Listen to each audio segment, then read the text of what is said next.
भारत के लोग भी सरकारी सेवा में क्लास 1 यानी कि सिविल सेवा में भागीदारी कर पाएंगे, हिस्सा बन पाएंगे। 1935 में पहली बार। प्यारे साथियों, आजादी मांगने से नहीं मिली, आजादी भीख नहीं है, आजादी करोड़ों लोगों के संघर्ष से जो शक्ति पैदा हुई, उस शक्ति का परिणाम है आजादी। प्यारे साथियों, बाबा साहब अम्बेडकर ने संविधान में हर एक व्यक्ति को, बालिग व्यक्ति को वोट का अधिकार दिलाने का काम किया। 1935 तक इस देश के पैसे वाले, पूंजीपति, व्यापारी, राजशाही परिवार के लोग, जमींदार, बड़े बड़े टैक्स देने वाले, बहुत पढ़े लिखे लोग वोट करते थे, जिनकी सारी संख्या 10% थी देश की आबादी के। कितने परसेंट? जोर से बताओ, कितना परसेंट? 10%, यानी कि 100 लोग अगर थे तो 10 लोग कुर्सी पे बैठते थे और उनका फैसला भी 10% लोग करते थे। 90% लोग ना कुर्सी पे बैठते थे, ना कुर्सी पे बैठने का फैसला करते थे। और मेरी बहनों को जानना चाहिए, पुलिस की बहनें जो आज यहाँ खड़ी है, उनको भी जानना चाहिए कि उन 10% में एक भी महिला नहीं थी, किसी भी जाति की और किसी भी धर्म की। न वोट देने वाली, न चुनाव लड़ने वाली एक भी महिला नहीं थी।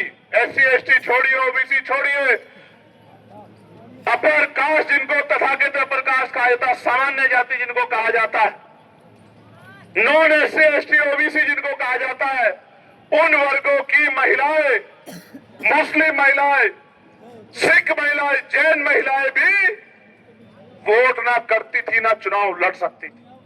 ये तो भला हो बाबा साहब अम्बेडकर का कि देश के संविधान में महिलाओं को बराबर के अधिकार दिए और प्रधान से लेकर प्रधानमंत्री और राष्ट्रपति महिलाएं बनी, तो बाबा साहब अम्बेडकर के संविधान की बदौलत बनी।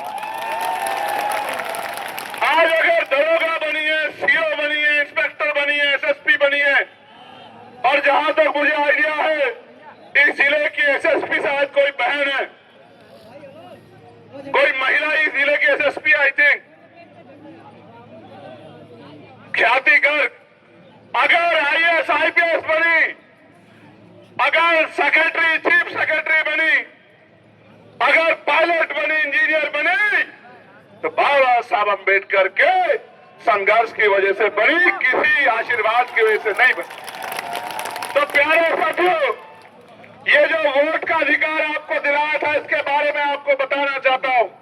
अगर ये वोट का अधिकार नहीं होता तो ये बड़े बड़े महलों वाले, बड़ी बड़ी गाड़ियों वाले, बड़े बड़े बंगलों वाले, बड़े बड़े कुर्तों वाले, ये अमीर लोग कभी आपकी बस्तियों में पैर नहीं रखते। मेरे लोगों, आके चुनाव के समय आके ऐसे सर करते हैं, कहते हैं मेरी चाची हो, मेरी ताई हो, मेरी माँ हो, मेरी भाभी हो, मेरी बहन हो, मेरी बेटी हो, और कहते हैं कि हमारे सर पे हाथ रख दो, हम आपकी लड़ाई लड़ेंगे। ये अगर ताकत बनी है, जिन मोहल्लों में जाने के लिए गाड़ी का रास्ता नहीं है मेरे लोगों, जिन मोहल्लों में गंदगी है, नालियां साफ नहीं है, सीवर साफ पानी नहीं बाहर निकल पाता, निकासी की व्यवस्था नहीं है, जहां झोपड़ियां है, जहां टूटे हुए मकान है बिना प्लस्तर के, जहां गरीब माएं आंसू बहा रही है कि कब उनका जीवन बदलेगा, जहां मेरी बहनें इंतजार कर रही है कि उनकी किस्मत कैसे बदलेगी,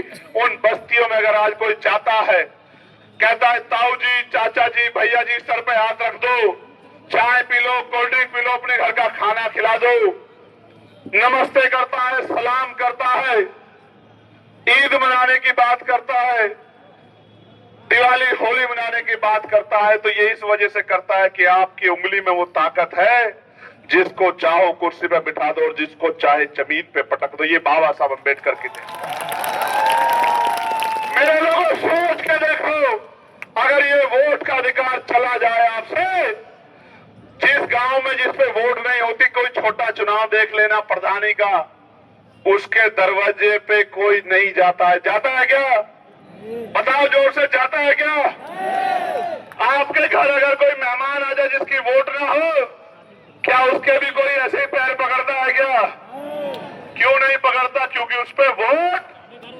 तो ये बाबा साहब अम्बेडकर ने ऐसा हथियार आपको दिया है, ऐसा हथियार दिया है कि ये करोड़ों रुपए से कीमती है मेरे लोगों। 5 किलो राशन पे, चंद पैसों पे, शराब पे भावनात्मक होके अगर आप अपने वोट को किसी को दे देते हो तो आप अपने लिए खाई खोद लेते हो। वोट दो धारी तलवार है। अपने व्यक्ति को दिया जो आपकी लड़ाई लड़ रहा है तो उसको ताकत मिलेगी, उसको ताकत मिलेगी तो वो ताकत आपकी होगी। और गलती से कहीं किसी की बातों में आके किसी गलत आदमी को दे दिया, उसको ताकत मिलेगी, उसको ताकत मिलेगी तो आपके बच्चों की शिक्षा, चिकित्सा, रोजगार को खत्म करके आपको अपंग बना देगा। मेरी बात को आप याद रखें।